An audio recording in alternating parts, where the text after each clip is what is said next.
tuna chuan remrod felifan ai ilo so mang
chapcharkut den chen hian exhibition chi sang sang buat sai ania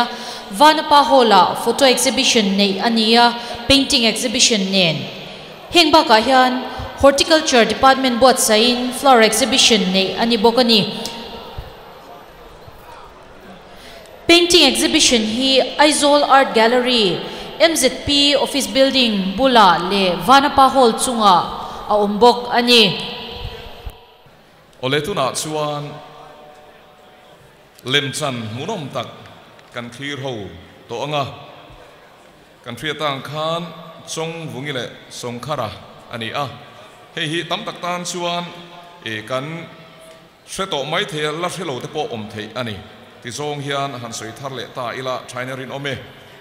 kan phia tang khan mizo te hi thon thu ngai nom tak nei kan ni a henga hian kan thon thu te hi tam tak chuan kan chiar to lo ani mai the kho khat langwal mel chea soi song khara chuan kho khat nula mel tha le fel song wingi chu amangai tlat maya song wungi puan bu akong vona chuan zol id ata ta a song khara chuan chu a zol id chu a thok taloi moti in song wungi nu mun phia chuan atar vele a song wungi tinu fa chu song khara zuna an wai dun ta song khara chuan nupuya nei tumin palai atira song wungi nu chuan song wungi manatan song khara te dar huai chu phut tatlat mai si he man lai mi zo thon thu ngai nom tak hi kan chia to theu mai the lem chan tura ta na buat sai tu hi pulal klan thanga ma tlana Imphal Institute of Music and Fine Arts amini a sang ni som pali khan mini ratna le sang ni som paruka theater arts a guru ni na alo dong to ani nikum chakchar ku ra po khan mizo folk music band alo entir to ani a ekumina lem chan hunom tak abuat sai chu gan lo thir ho don ta ani tuna lem chan hunom tak kan thir ho kan hopa ka hi song vung le song khara ani a changturin Institute of Music and Fine Arts kan some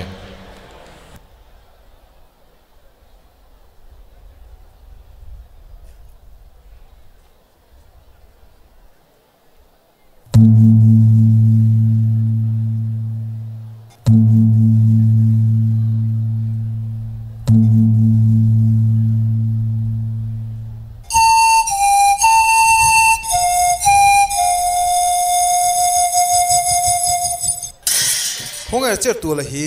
zanri ela hi chung karo rel hun a chia tha soi hun ningai sin chongvung han ko watte ko cher tual zanria kan kil tonya lo ho ro zanria I main art cher kan thoma lo mole tun lai sate hon ko ham riawa ni zana kan char te ar pui ron khoi po kha an chan man mai po chu atui hang dayan le putre zuknia le kortai zing ngat hi chu tui thin vung vung mang take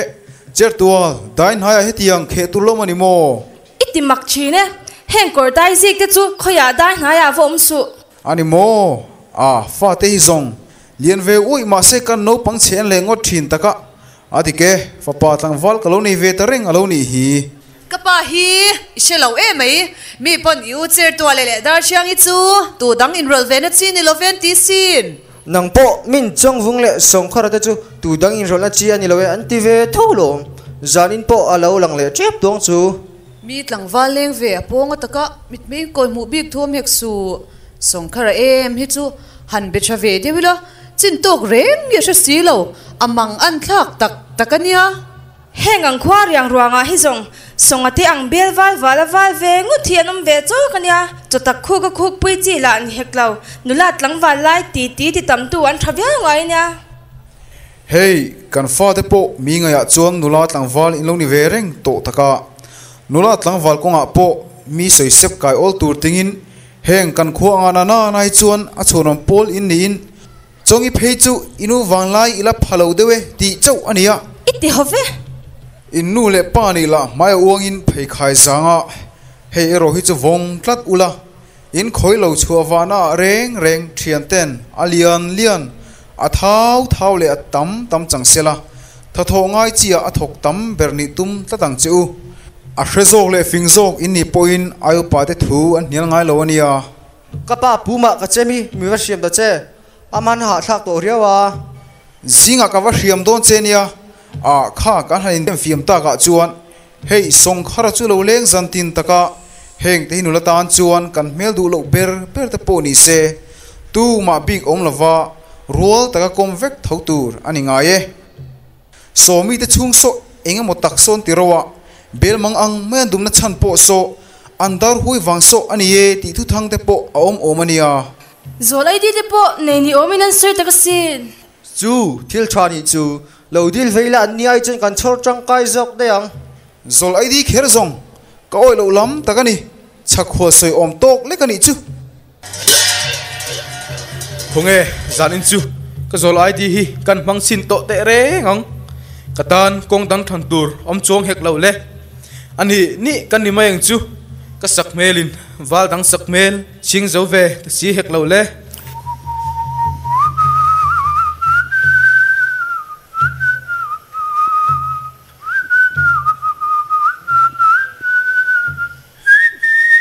chu pui alo leng le don tak tak ani chu aron fai fuk le ru to lom thung thluk lui har ka ti zung tak ani e kha zan re in kham to mo le na tur dang se ve ta lo chu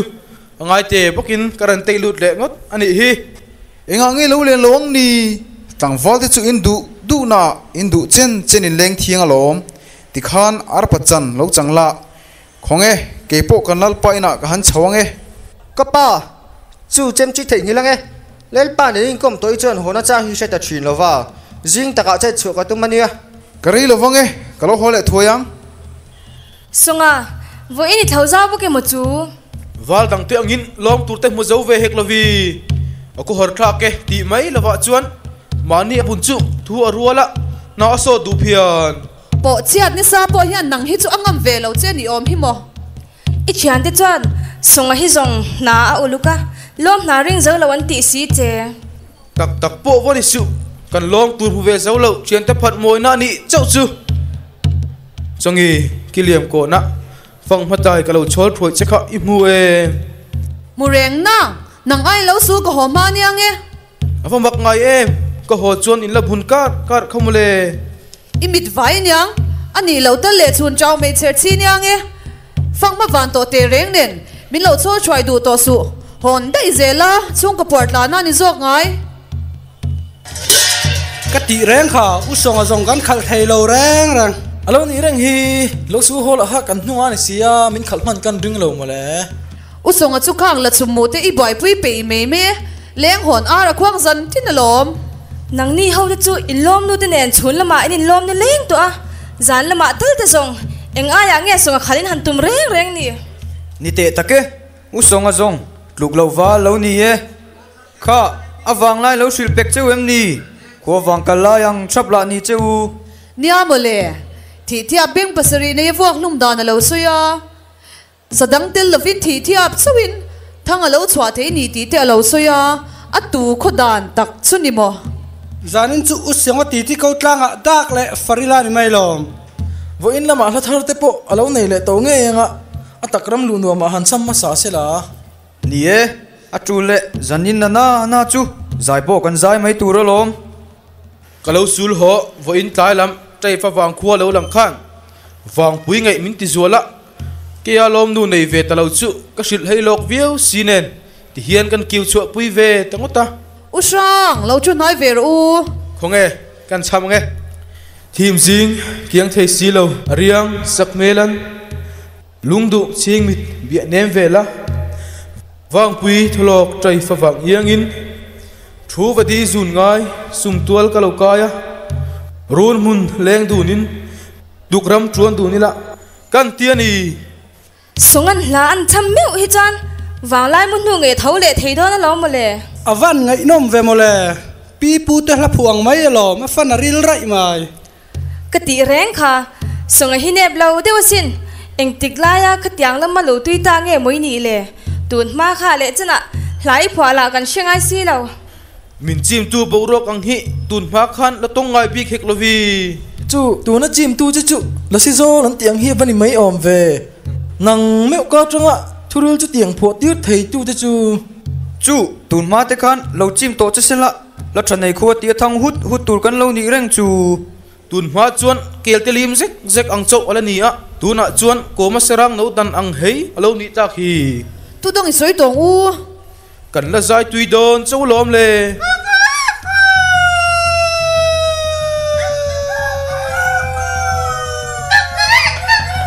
chu leng hon ar la ni tarengin khonge kan ti da sa len hon ar chin nan hla kan shilanga song khara hian lam han thai se la mole hun po seina ni phot chuan ing po ti ka hnial love la chu han sil mol te mutalei shutin kan lam nga di mai lo le lai am chal tuan phei lai vore in ti tengo le lai am chal tuan phei lai vore tao chia lung le bang sang ting le ra chia lung le cho long bang ve la le ve ve trang ne tung ta không we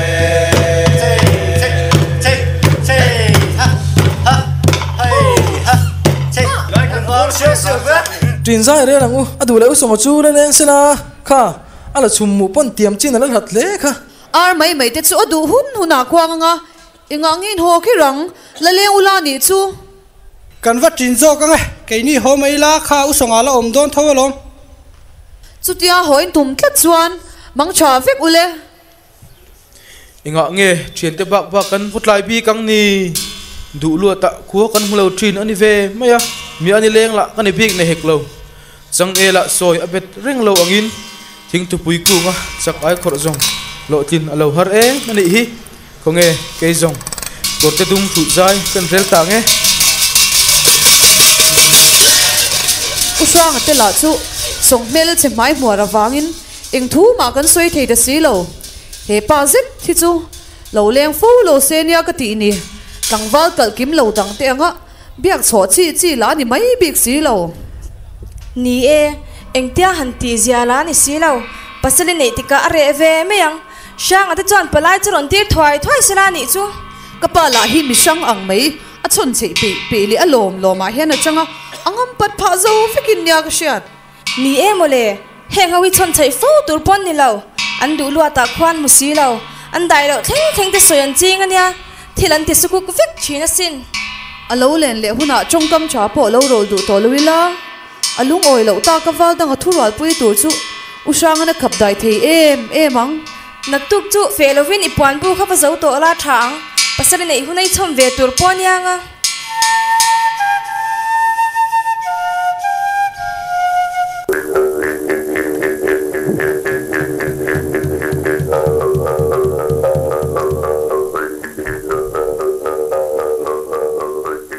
izun ngai le ta puan khonoram thei lo pam ngai si lo ana e mai wal mo izun wai tu na te hiya khoya chuan ve che mo ilen rol ten to thingan phur ta puan an khong tu zun ngai nge chamang izal reng mai le kanu kalen rol ten to thingan phur ta puan an khong ke zong song khara di zu ngain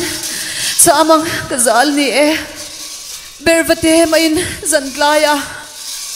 lungdi ne runan rem ke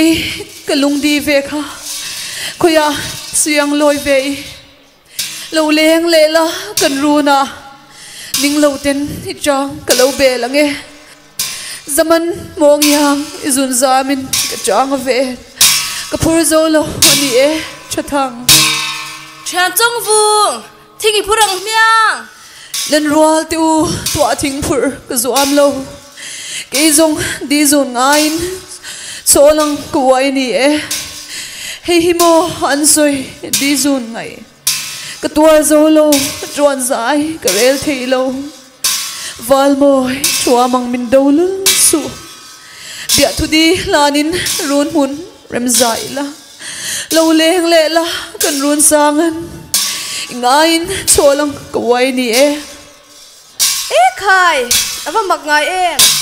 chan chu hi chu i nge zol ta ngai le nya het dang het chan chu hi lo ni ngai ni mo i kal san ri me ang u nge mo dik lo man yang e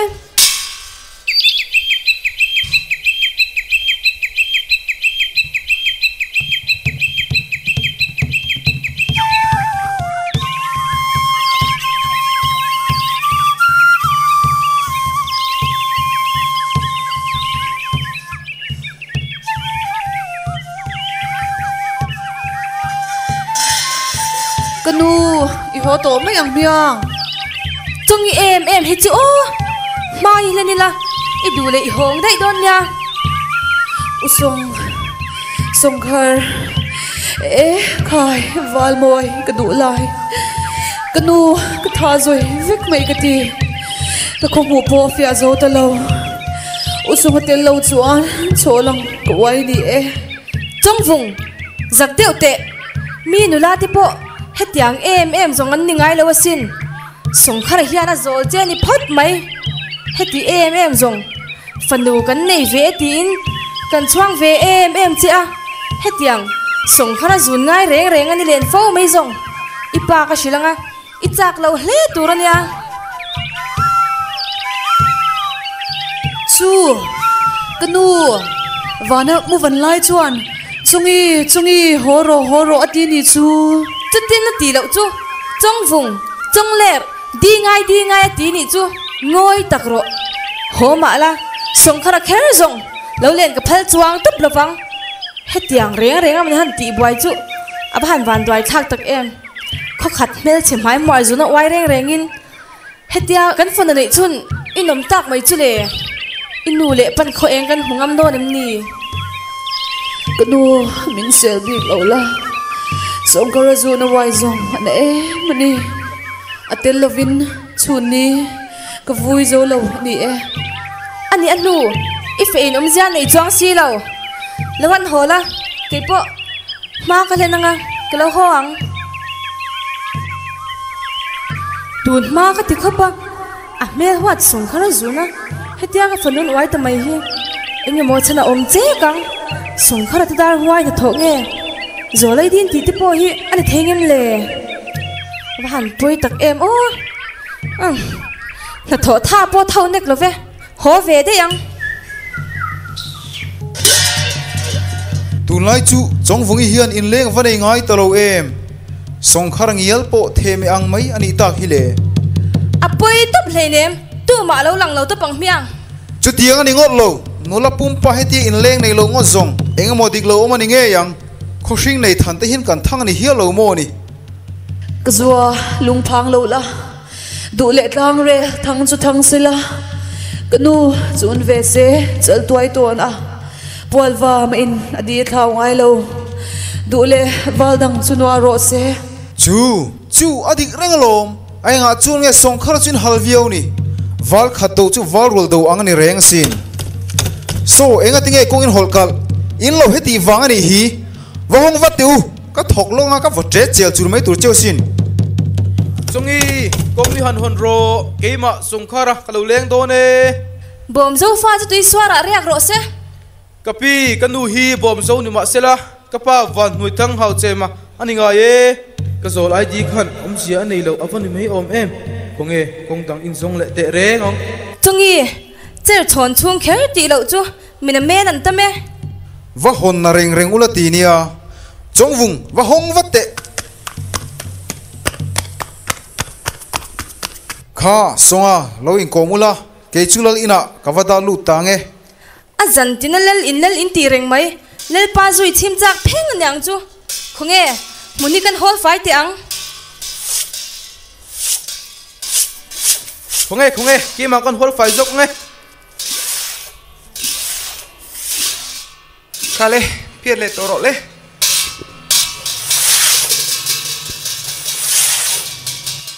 oi kom dan hi ban mak em songa enga ngei lo van le ngai lo ve leng reng ro kan ngai lut tuk chen ya ni usong leng hon ar voi thuma kwan hunai ho chau don ya o hi san thum lai lo leng to si lo ar khwang mai min songa leng trin tur ni lo khonge la chum kan mu tange hemi amural hian I hong chau don ya usong khoi ve bel chu lo dip kai nge songa naktuk chu kan no fine min lom ro o no pang bera chongin bai chuang sila kan pani in kan bung don ya nilove kanu nang in bai lo chuanga ke ni nula le tangwal kan bung zo kang chongi ka wang lai poi chu lo kha per pur chi hian lom nei lai ni ti kha chita che songa hi ilom rem ve reng lo songa chu ke man ka lomang izak chai na nge noi ni kha shiro ke chu nula kania ka du ka lom thiang asin usonga chu ilom big lo reng ang kari na rai ni kha shiro nu da thu ko oi lo ve te in ti ve khonge kan hu ta tu ta tu kan chin to mai nge in thu ro lo e mai atu ma kalom lo meng cheu usong min hon san lul su songa ilung kan ti oi lo ta em ni I thu in kan omanga la ho lo sham ro I ho chuan I om to don si lo min khong ei la na leng sham ro o e khai aba mag lui ve e ang nang nu kha chu chen chen ni men vamurang ro san raya ka in chunga chu ti lui in han om chu ni ka ngai thiam lo thoi mai eng dang ni lo ve hey an nu fa hian ko wang lai ka lo sila an ngai tha kham lo win han chal fia mai ni hi alo ni lek tak chu nang ni po ting padar ben to soite chu ti em alo khuk pui hloi ngai lein em at la hin a zo sai lu tuk he tiang em hi na moi lo ni thin chu le song khara phei chu ni lo sela kama hia lang che moina ka pa songa chu ko nuin to ni chu khatia enge do chu se fi wa ro ka thini si den don tat mai chong wung I them tang han la te wo har the ni do nem I lo en tiang song khara lo be charo ui tia kan be thani ve ma ya I thu kan oi ni mai lo nang mai chi hian ka run luye mi han ti vai chu le tu po lo leng sela biak chi lo tur ka ti mai lo khati lo ti hom tur ka ti am ni mai che vào lo le vào lo zong in chang zo isim tong em nui ni kha yin leng ni lo kha he tiang em ni mo lo ni le ni chi na sim tong em mo sim tong em min ba to su ka sim tong ui nan ka pa sim tong a photo lo mai ro lo tung ve su nang nu ha I pa ne na hian I om dan ka soi vek mai tur sin ingam le soi la ke in ka soi venga tunge chan che zok chu kan she mai ang chu buộc chùa tu lo mani mo không ai nu fa hian kan volo lo te chu lom tak chu hian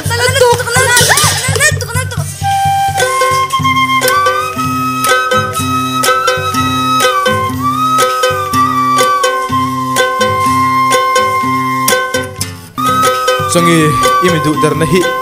kamumang mai hani ang ti van lau tak em usong ka du na le mang ina che avan sang tak em le chung van mai a hian eng ma el kha kan om lo o usong eng lai poi chang a be the ni pe re ni lo o ka ton mang mai ni lo ti siat nan helai na hi kan tum te re ngang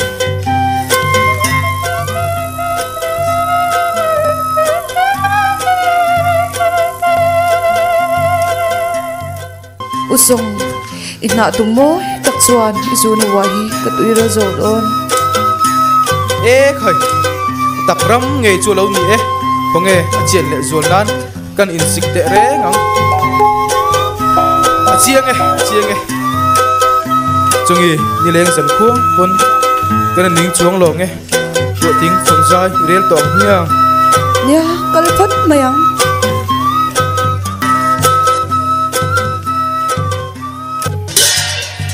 tuan chia nge kan dona heti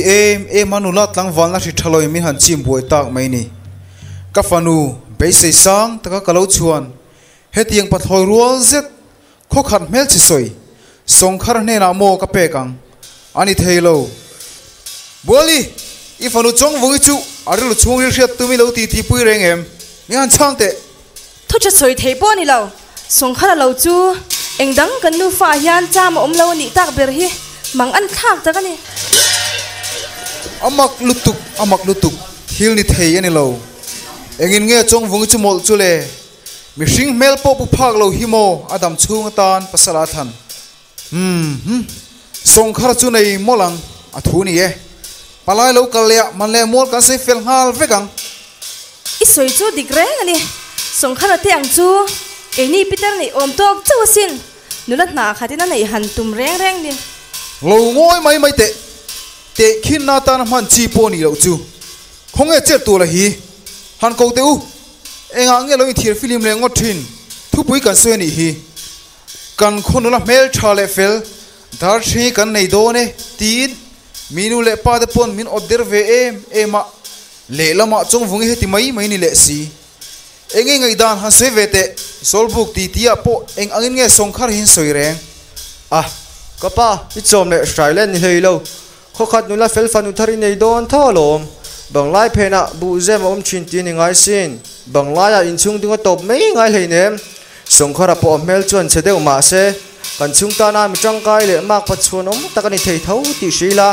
nu pa te chu melin lom chung a rei ngai hlei nem anei tu berina du nu ko ti mai sin in unau la hian in changruan cha meya chung vungi mana chuan song khara ta dar huai ngei so ka nge na nga ngoi takro nu le pa thu oi lo man nuam chuan in nei rei bik hlek lo pange kanu ila ulu tu kan chu kor dum belang mai khan eng sanghai mo la mananga ala mel thale tur sin enga nge mel te chi han poi sak viau ni mai hun chung lam te cheu hi lom thil om zia in shelo e mai chongi inu le pa du lo inei don ti hriala I thui ni kalang fa te nu pui pasal chung changa chuan ka thutluk na ni lovin anei tu thu ni se ti hi kalong ei dan thina ni wangin kadang lui lawang che kapa nula dang te anga pasal nei tur kani ngai chuan songkhara nge hi ka pasal tur chu ani khonge jak khelo nu kan nu khu shap teng che kanu I fan nula kai re ru pat mangi sha thiam aba harem songkhara pasalai nei don thaba lim ta kai omi chu ka tilo ni mai ni bol thang ato I fanu ni kha chin to ko ngai pain ro ka rel fel to mei chelo in ro thiam to lo in min hom ro kanu hi ru boy ni ang nang ma ni khari ru bai jok chu in vai min do rom tai mani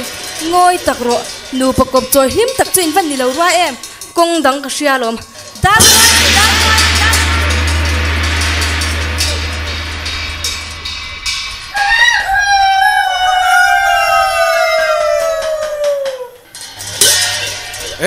kha in om mo in va zo min in van hlom trau ve kha lo thura u nie kha purum enge ke ni in anga te in lo len lu ve te mial ni thupuya han lun ngal mai la va hui rat lan pon ve thlem chungin tuklo chon kham khop voi thumanga mane an tiang dewin nga hlel luata kan dai pher em lawanga in khongai na ron dil turin kan ron leng roi mai ni e enge ke ni ang khong ena tein ma mo ta ka eng lawani in fanu chong vung hi kan du miau sia zafa ka lu e ma chung long chu mo tin song kharatan ka ron dil chom mai chewni ani mo hey ani taka kan fanu po nula pasal nei rual alo ni vering toni chu chong vunginu enge palai te chu eng thunge kon hon tir don chong vungi mana chuan thi le dar silai theng point ka in huam vekania chung vungi mana tan chuan dar huai chau ka pom the khai dar huai kher chu in phut biao si chuan ma se chong vungi mana chuan kong dang om thei se an vati em dar huai kher chu mana tel thiang lo ni sia chu tianga kan fanu chung vungi in du tak tak te ani chuan ke chuan dar huai chau ka pom the dar huai chau ani chuan kan va phei le phot mai nge ani pucheu lo tling hle a chuan kan in ngai phot mai nia kan va tin phot ta nge ni e ke ni po kan ron khom ve don ani a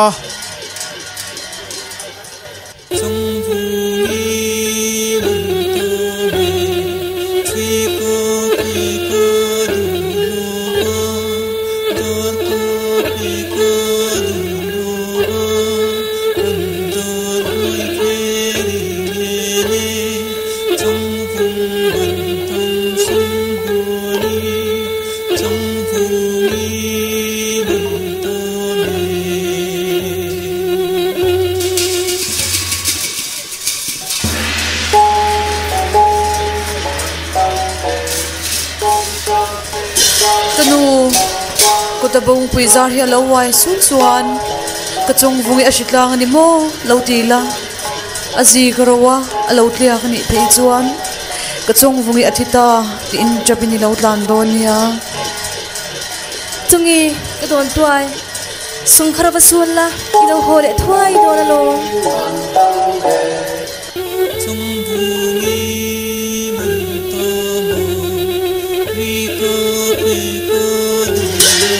chungi ka du chi awang khan iman atan inun kan dar hoi ngen kha hiang lo ani ti sedang ka pe a hey tuna kan fanai sunin min bora san po hi ke chuan iman inun kan dar huai atel wang ka ti lo the lo ani ka mai em che awangin ma ni musiam takin ka du pui tanga min dem mai big su o lima itel lo vak om the lo wang min nei ve cho zo ko lo mini o van doi thak mai tak em in tin nge kanom ta kang inga nge kanu chuan dar huai kher chu kamana tel du kan ni inga nge man nei lo vakan tlan dun dai mai lo le chu chau ani lei nem tu cher tu le da chengi po son pa nei the ni lo so cher tu la son ke min nei tu ra ipa amin wang tin tha nei don lo kan chunga hian ang van tu nge lo chung lo don ti la kan se hek lo oi usong kapumana oi kamit sul mai kumamin hanzal te o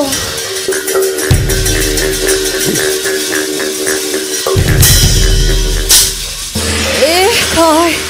katwa zo don lo thop mai usong min che khat ro chungi kadu lai tingai om o abang pui tak em chungi har lu te chungi usong katwa zo don lo kai don ta ni hey pui usong oi khalau tu min chan ro ara ta ge mai min chan ro chungi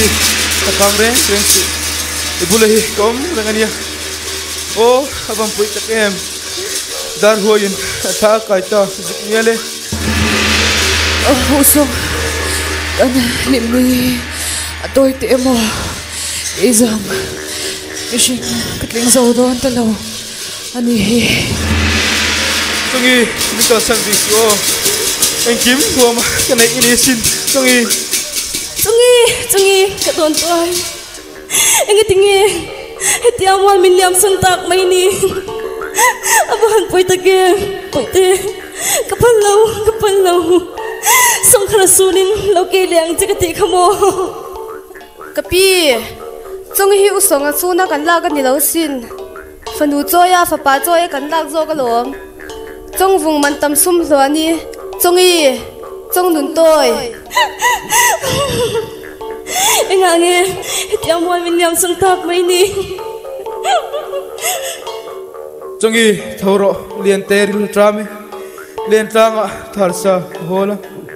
choklei par chungi mel iangin chungi ngei lai ka bang don lo chungi chongvung ivul lai toy lo e inun ivul lai par athiak ta mo iman atan inun dar hoi kher alo ngen chu o avan pui tak em katan ko vel engin omzia anei talo itel lo chuan dam hian omzia anei thei lo ni e chungi chongvung kawan ngai tak che em huan nu hian kan tan chia dal den chu alo duam ani mo chongvung tur thiam lo ni ka thei choi hian ti le ka du lai chungi tel lo chuan mit khap ka le po hi tan arei lu ani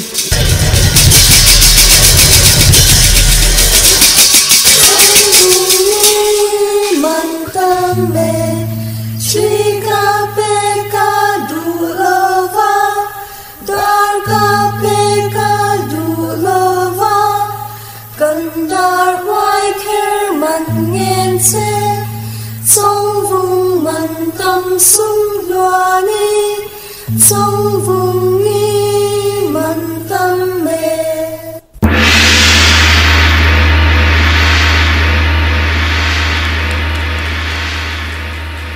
lem chan munom tak minen tir tu te kha Institute of Music and Fine Arts IMFA Art and Culture Department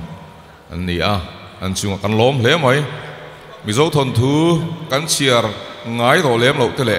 kan chiar to thin po voina stage a lem chan aron taran vain kan lom hle a voina mizo thena thon thu thadak tak kan nei te tarla na om hi a hlok hle maya kan va nei hle bok ani kan lom hle mai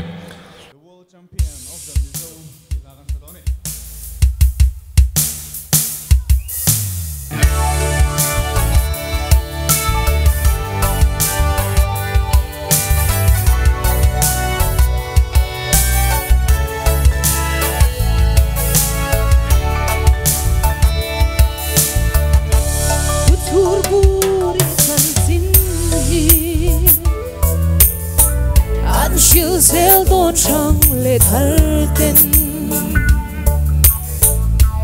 rin shu na hang le phim chung chuang le ta tor theo minh thầm nang ang le hi ko vela ya an om lo nghe piang tu ra po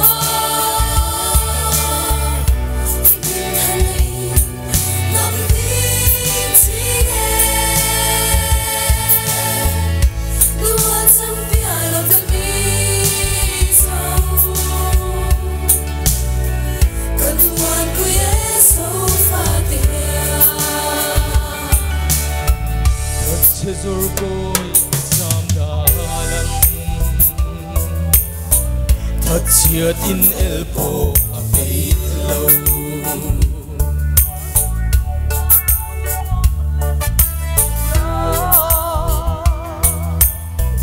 en tin nei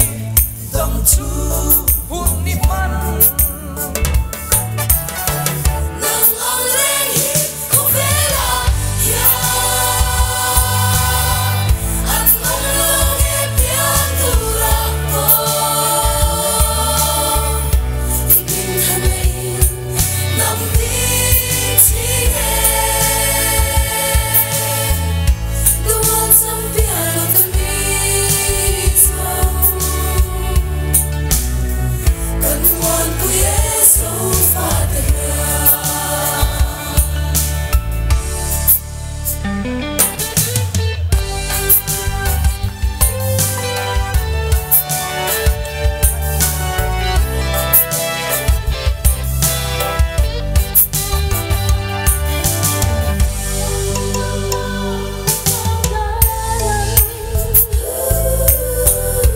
Chia tin elpo a pei lo lut po le pelu hia in tin ye dam chu un ima nang ang reng hi ko vela ya an om lo e pian tu ra po Din thân là in Nắm tin chi e The world champion of the mizo kan wan ku ye so fa te Dài đâm lên đây lâu bong vi Anh tin mong mô i đâm chung hồn Biết cái đó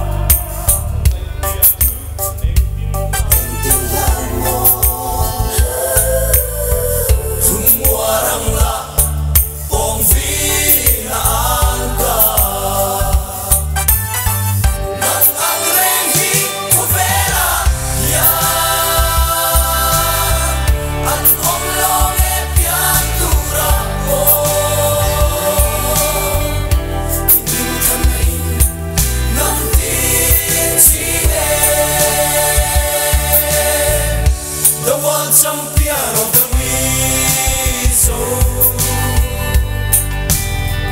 kan wan ku ye so fa te nang ang reng hi ko vela ya an om lo e pian tu ra po tin than nei nam tin chi the world champion of the mizo kan wan ku ye so fa te kan wan ku ye so fa te Kan lo me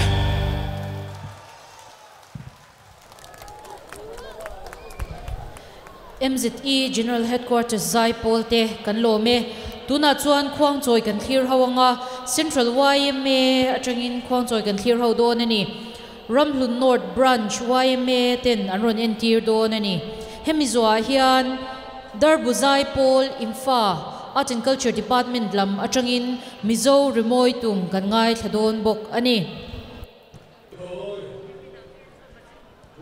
nulat ang volte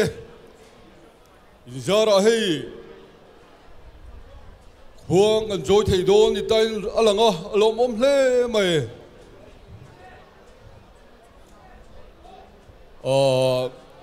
in hot tak se to chu wagin janin thing for jan na hi chu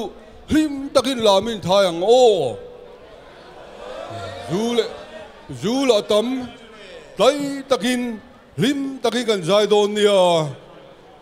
kan kim tong chu mo khonge la kan thanganga lam kan thai anga anwa chuanin thalai ho tepo in la da zel tu ra ngai ang o kan lai chua da palagin tara in lungdu buan ang in pomemo in di pot teang thing farsan tira hian khom choi pa ina chuan nula le thangwal te bang chak le bang thang lama an thutlar pu thina ilungdu buan ang in pomemo te hi choi ti inemo ngai ti inemo an soi thin ti chuan buang choi pa chuan kan in chuan la yak in ron thutlar pu ta in ngai zong le in mel du zong te anuam tup le maya jai chun jok le lang o e khai apom kanom apom lo te kan variang le si vele kong e la kan thil zong apom kanom apom lo te ti le chun som tiang o valu pa chuan tlangwal then khat te ai o chak hian mel du zong le lom nu te pom kan om line apom velo po kan om po kan hi du tak te pom velo chu kan va han riang em ve o ti in la in han chang le ta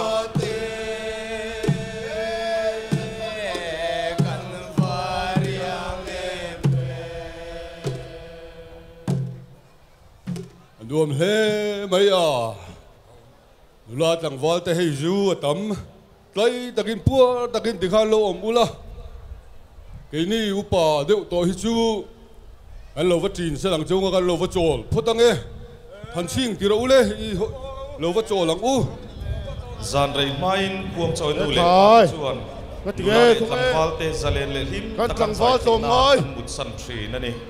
biang a khom le zu la tam bok sia te lâu chuan in zu po không nghe mồm le o ni không nghe te lâu po in làm po tu le nem ma le ta hi lo ni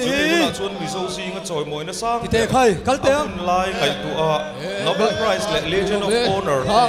Padma Shri te ai pu a mi zo ta yam lo ni big chuang hak lo te lâu chuan in zu po huai no an ti chu pek thrin ani nem ma le không nghe le nal pa su ti per mai hi sapu nga po kan koi mai ta lo oh kan le len se khai khan le coi sang ao pa val upain zu atun se kha to zu kha han semula tlang vali na pek le le kha le an ti thina ni in chun som zel teng o in chong chi ne in par ka ta ne in ti le teng o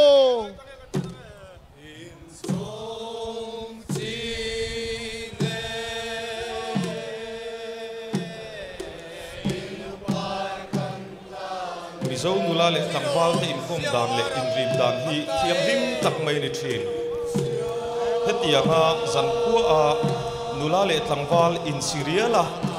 sel thoveng khong in choi zan khu ta chu tlangwal then khat nula la ni deu an lo om ti thina luai me a he pa hilom apai lo bokin min dawa e lo hai dau ni chu ka ta ro chu vai lo bok in a do tlangwal tan chu na za thla hle maya pem wang na kham kho pa za thla ani ta dang ka chang dei tiang o sai sa u lai ka lam do ne phong pi rùm in te ti se len ka ti le dei tiang o sai sa u lai ya ka lam do ne chu tiang ha tui ta ka an zaya an lam zel lai chuan tlangwal thin khat an lom nu te le an nula du zong choi fu ve theilo an oma khai cái tiếng cái chẳng phải tên tiếng tắc mày à còn sai đi đón châu xin mà lệ có vai bê là tắt mày à khai cái phá lúc pa mấy bộ cái buổi ta hát sâu ngay nị chú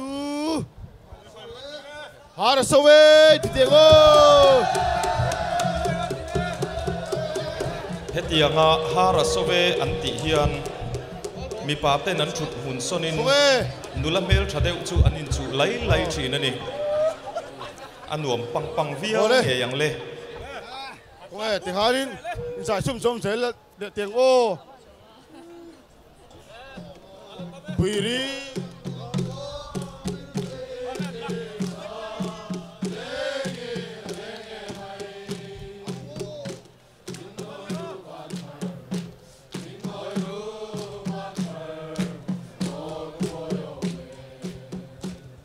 một thằng nè bao giờ lâu chúa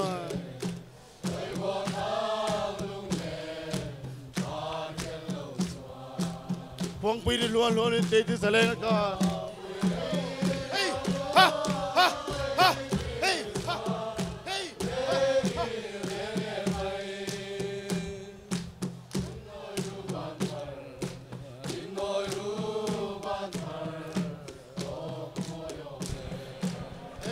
khai hey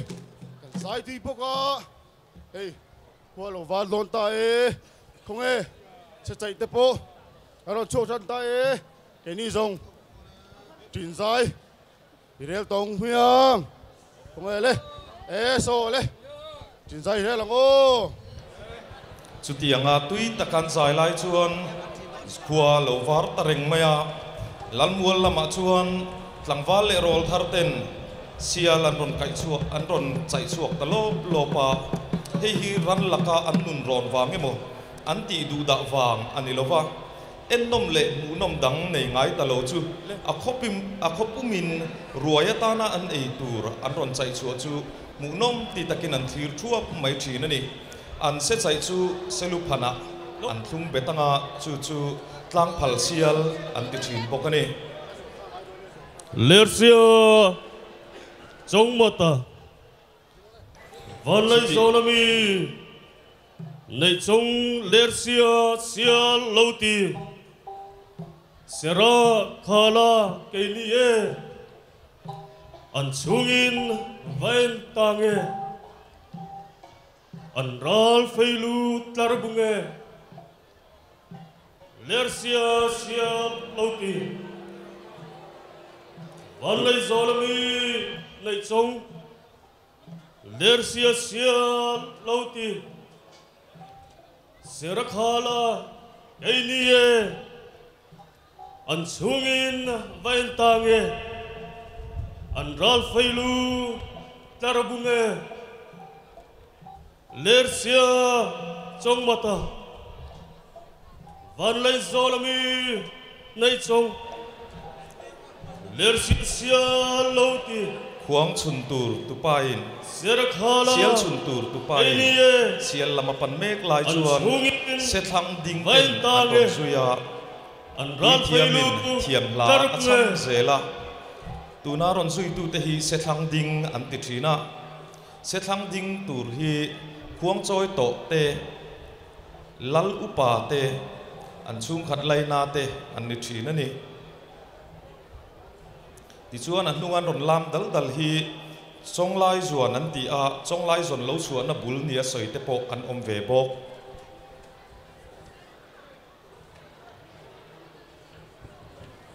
chu ti chuan se chun tur khuang choi pa tur chuan thiam la a han cham ve le a selgo hu leng suang selgo ma tha leng suang chu ma hu ko hol la chu ma tha ko hol la nun chia pol la ti ko di lo pua pong dam ko di la ni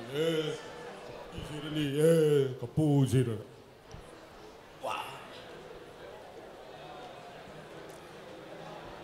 sial an chun chu an nun ron wanga ti ni lovin nun tluang le thata kan nei theina tura pi le pu te tanga an ti thin dan ani thu a chama ti chuan a zak do a rồi te in an chun te ta chu mi lai chuan tlangwal ten thiam takin an lo phi thua an lo el thu thin ani hei hi se chun kan ti a nun rong taka chun hlum tur an ni lo ti hretlang ila tha ome ti chuan se chun tur tu pa chu in chunga alut to thina nung lama hoi to tur ani lo amai ro chu voina hian huang lang lam kan pan maya chon hutlang hera lo ni chuan lal mua la chuan hlang pui huang hlang an ti bok chu an ron choi chu ka hlang a chuang kai tur chin po hi riat dan le soi dan in ang lo nuai mai tun tu mai ro hi chuan huang choi pa le huang choi nu le an tu te an chuang don ani man lai nun se moi tak sem dam dam nun kha ron lang chuakin anei nung te zar chu mira thei le har sa jok te nan zo ve thei na turin an thil nei hlu tak tak sial le silai te thi le dar le thil hlu tak tak kan vor thin tikhan thil an ron vor dona thingklon chang tu khan ramnu not branch uai me roi tu te hena bong lu inin thleng thei dona sial aya se hui lo chang tu khan vok lu alak theyanga tin poisa an ron vor dona poisa tak tak ania an achara piang khan nei theyani mual chunga kha chuan ron zui lut lutuk lovila apon lama khan vor chu azel ni mai se thawme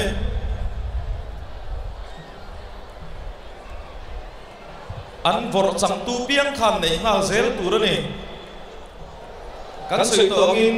silai aya tiang vor thinani a chumi chang tu chuan ram hun not branch uaime roi tu te hena bong lu nen in ron thleng theyanga sial aya se hui an vor thin chang tu chuan vok lu an ron khul chuak thei don bokane hun toi te chung hian khuang choi ro pui taka mi zo nun se moi le ti dan tha zong zong kan tar lang vek seng lova ti le om ngai ni chuan ti chin tur le ruam man a fel tak neya hun ruat a thawng le mai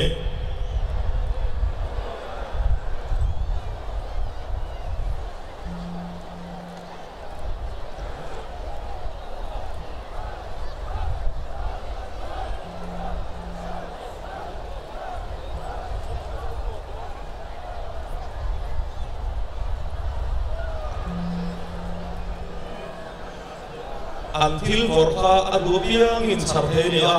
char piang kha neya la ka zel tur ni huang choi hoi hota he din hun lo thei tur hian hoi sari chong to ni aya a them bera se chal pasari se pui pakhat vok pa pasari vok pui pani vok te som ni vele kel tal nge aya khothang shaya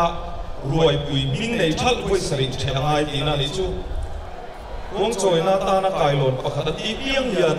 zu hi ngan del somli tal sak ngai thina chu tiang ani chuan an ma hi bu thar ngat atangin bel zathum zali rual zet chu an mang tina ni thina ni chu ti chuan bial raw kha nge duram ni pa ka hian kai chen an lo thea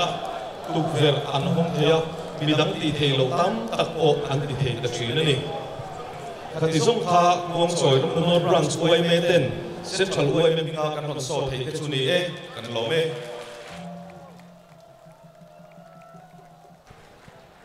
Huang choi munom tak central oi me bultum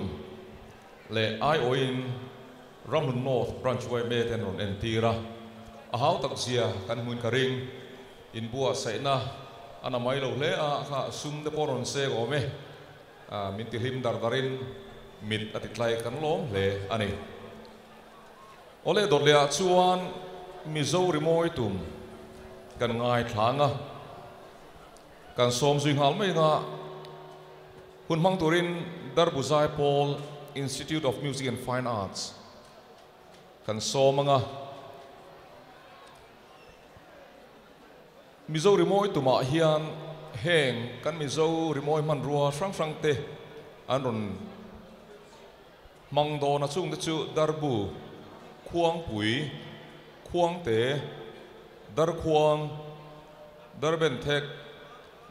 thek te seki le chep cher e mau manga siam ani a e tu nai hen mizo rimoi tum hi kumle kumnga kalta tangkhan kan han thar thole a angai nom boka nam dang le ram dang mi te pon an hlut le ani kan rimoi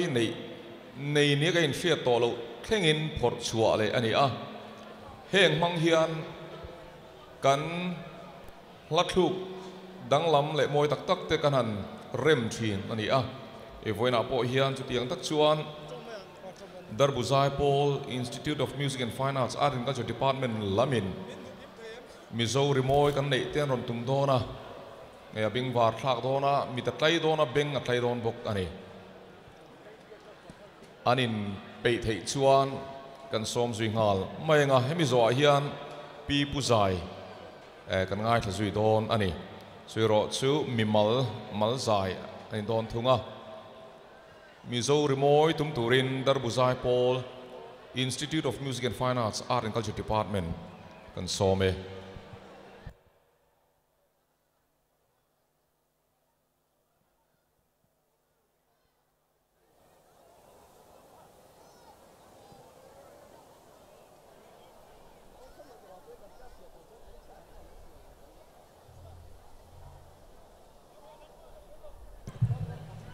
anin buat sai an la pelo de leka chumi khara chuan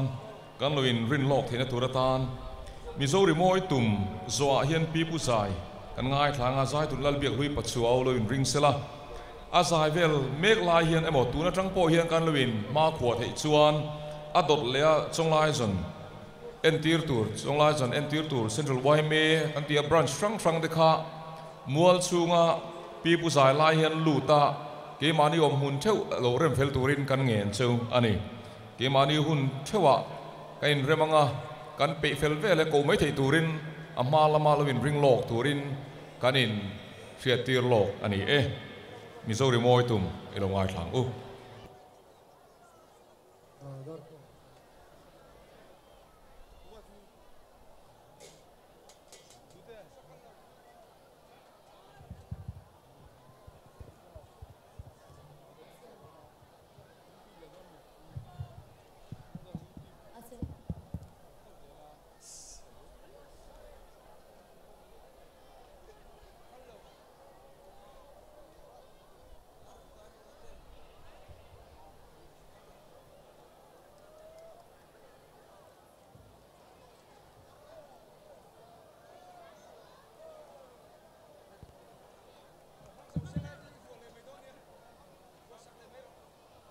Darbuzai Paul ten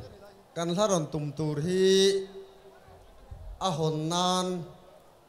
o pathian nang man chang chin tha min pe lom thu kan thil che hallelujah hallelujah amen tin bul kan ron chananga heng ngun te thi ka thi chang thei lian do te u naw ngun te thi ka thi chang thei sai chuan chong vungi man tame ina ko nga chia ke kalro chimbu le peng ti te in kan ron zom hal do na ni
tuna thiam tak meya mizo remoi chi sang sang ron tum tu te kha